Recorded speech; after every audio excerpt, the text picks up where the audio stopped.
No último domingo, a gente falou aqui da história da TAP. E é impossível não lembrar dos grandes navegadores portugueses. Mas e do Piratinha do Ar? Você já ouviu falar? Então senta que lá vem história.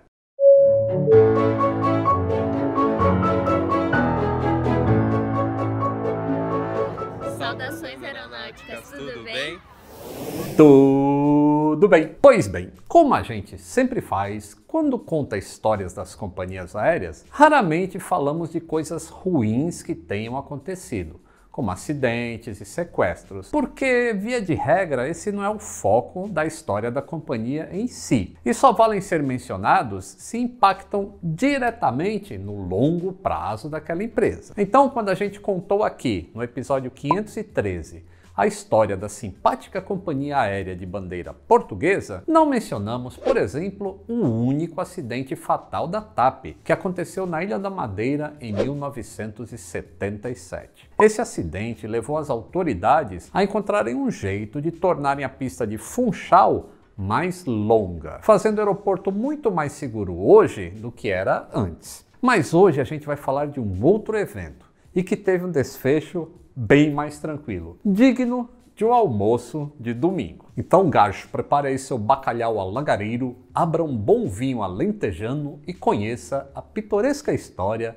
do sequestro do voo 131 da TAP. Primeiramente, vamos entender o que estava acontecendo naquela época. Apesar das convenções de Tóquio, que em 1969 deu praticamente poder de polícia para as tripulações, e a Convenção de Haia, que em 1971 tipificou o crime de sequestro de aeronaves, esse tipo de evento era relativamente comum até nos anos 70 e no começo dos 80. Na verdade, em alguns lugares do planeta era quase moda sequestrar aviões com fins políticos, como a gente já falou aqui, no EP 184, sobre o famoso Expresso Cubano. E a própria TAP já tinha sofrido 2 sequestros em anos anteriores, todos sem maiores consequências. Mas esse, do dia 6 de maio de 1980, entraria para a história quase como uma piada. Rui Rodrigues, um jovem de 16 anos, comprou uma passagem naquele voo de Lisboa até Faro, no sul do país, e embarcou no Boeing 727, que faria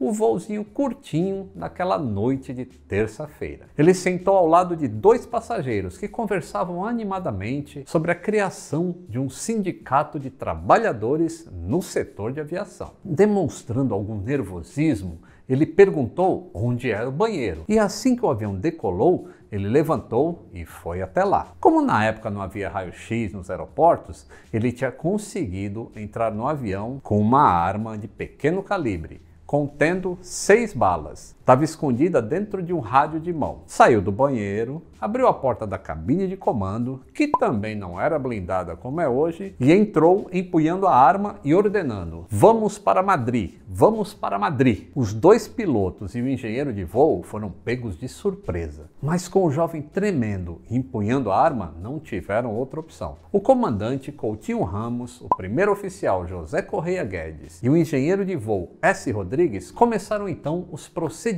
para mudar a rota, algo que já é trabalhoso hoje usando FMC. Imagine naquela época, sem nem ao menos GPS existir. Quando viu a trabalheira toda da tripulação, o sequestrador falou: "Eu peço desculpa pelo trabalho que lhes estou a dar." Ali, a tripulação entendeu que, por mais tensa que fosse a situação, poderia ser contornada. O menino inteligente e educado queria apenas fugir de casa, e para conseguir isso, pediu 10 milhões de dólares e um salvo-conduto para a Suíça. O comandante deu a justificativa aos passageiros, que já estavam estranhando o adiantado do voo. E o comandante falou que não poderiam pousar em Faro por questões meteorológicas, o que, com uma noite límpida sobre o Algarve, era duro de engolir. Por fim, o jato com 83 passageiros e 7 tripulantes pousou na zona militar do aeroporto de Barajas, em Madrid, a cerca de 1 hora de voo de onde tudo tinha começado. E se um jovem tenso com uma arma incomoda muita gente, algumas dezenas de militares espanhóis prontos para invadir um avião sequestrado incomodavam muito mais. A chance da coisa degringolar era grande e não demorou muito para o rapaz começar a se arrepender do que ele tinha feito, hein? O embaixador de Portugal em Madrid entrou na jogada e começou a fazer a mediação, mediar as negociações por rádio. E logo veio a resposta de Lisboa que a exigência dos 10 milhões de dólares não ia rolar. Aí o sequestrador começou a ceder. Primeiro abriu a escada de trás do avião, deixou mulheres e crianças descerem. Depois deixou os idosos descerem, conduzindo a conversa dentro do avião, numa espécie de síndrome de Estocolmo. Não sabe o que é síndrome de Estocolmo? Busca aí no Wikipedia. Mas enfim, o primeiro oficial tinha criado uma certa empatia pelo garoto e o convenceu a tirar as balas da arma. Vendo que o jovem só tinha entregue 5 balas,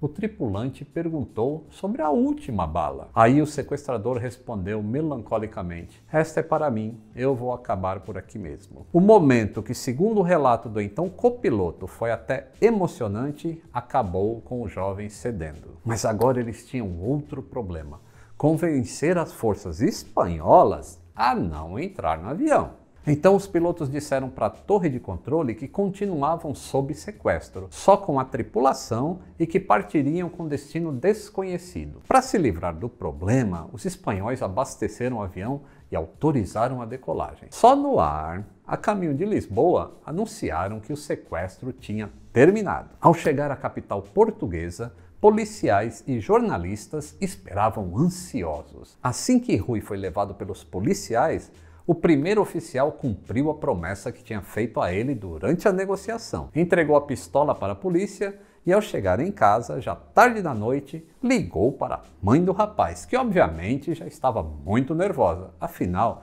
naquele tempo não tinha internet, nem Instagram, nem Twitter, coisas ao vivo assim. E as notícias custavam muito a chegar em algum lugar. No dia seguinte, ligou para o pai do menino, que era juiz conselheiro do Supremo Tribunal de Justiça, e não gostou nada do que tinha acontecido. E ainda deu uma bronca em José por ter ficado com as balas. Afinal, ele estava ocultando provas. Mais tarde, ele foi entregar as balas na polícia judiciária e se livrou de vez desse pepino. Ou não, né? Porque em prisão preventiva, o sequestrador pediu para o copiloto que fosse visitar ele na cadeia, pois queria dar um abraço em agradecimento pelo bom tratamento que tinha dado ao rapaz. Quando saiu de lá, ainda visitou o copiloto, que o convidou para jantar. Meses depois, no julgamento, José ainda depôs a favor de Rui, e no fim, o rapaz, que ficou conhecido como Piratinha do Ar, foi condenado a uma pena suspensa. Todo mundo tinha visto naquilo pouco mais de uma travessura, e que o rapaz era bom e inteligente, e não seria uma boa ideia tratá-lo como um criminoso comum, colocando ele numa cadeia para se perder de vez, né?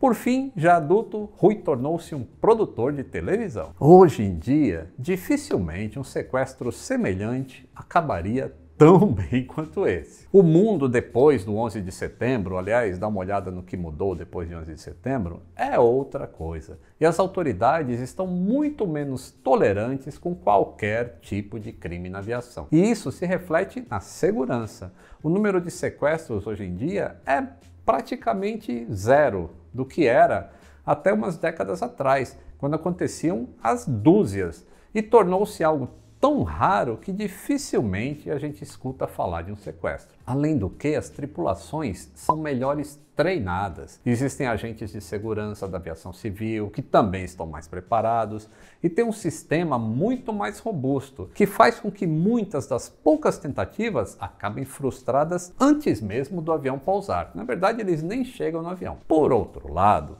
a lição que fica é bem importante e atual. Quando somos jovens, especialmente na adolescência, qualquer coisa ruim fica parecendo o fim do mundo. Pela própria falta de experiência, fica muito difícil achar a solução ou aceitar as coisas que não tenham solução. E isso não tem jeito, só vem com o tempo. Mas sabe aquele ótimo texto do Sunscreen, lá nos primórdios da internet, do filtro solar? Pois é, enjoy the power and beauty of your youth. Oh, never mind, you will not understand the power and beauty of your youth until they have faded. But trust me, In 20 years, you look back at photos of yourself and recall, in a way you can't grasp now, how much possibility lay before you and how fabulous you really looked. E aí, gostou de conhecer a história do miúdo que um belo dia fugiu de casa e fez um jato português parar na capital espanhola? Então deixa o like se você curtiu, compartilhe o vídeo para os seus amigos. Um grande abraço e até o próximo voo!